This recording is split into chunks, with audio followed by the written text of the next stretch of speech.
10 years ago, I wrote an article titled, "Should We Condemn or Discern?"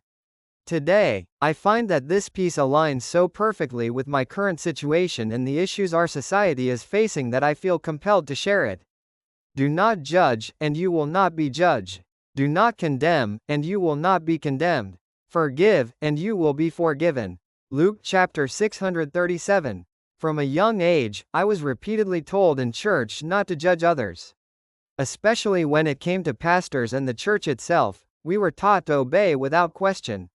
Indeed, judgment belongs only to God, for I, too, am a sinner. However, in today's society and churches, this command is often used as an excuse to justify, minimize, or even cover up wrongdoing and immorality under the pretense that we should not judge. The Bible calls for discernment. And you will again see the distinction between the righteous and the wicked, between those who serve God and those who do not. Malachi chapter 318. While we may not have the authority to condemn, we are certainly called to discern. The verse above refers to the time when one becomes a child of God. If we believe in Him, are saved, and serve Him, then we must be able to discern. Many young people are leaving the church today, but perhaps, rather than simply abandoning their faith, they are escaping from a corrupt church, a church that has lost its ability to discern. Because pastors have lost their ability to discern. Because believers have lost their ability to discern. When something is wrong, we must have the courage to call it out.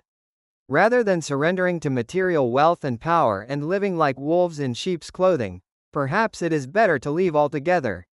The danger of blind obedience.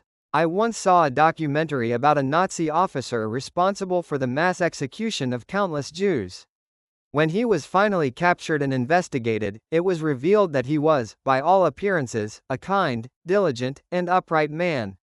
However, within the corrupt structure of an evil society, his diligence became the force behind one of history's greatest atrocities. Without realizing it, his devotion contributed to the deaths of countless innocent people. We must carefully discern where our passion and efforts are directed. Am I a wolf in sheep's clothing without realizing it? Have I fallen silent in the face of corruption and power?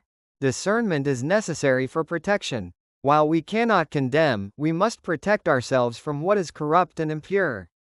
True discernment begins with knowing God and serving Him rightly. We must flee from sin. We must run away from places that preach prosperity over truth and seek only Jesus-centered worship. A life of faith is not about comfort, power, or material success. It is about truth. And truth begins with discernment.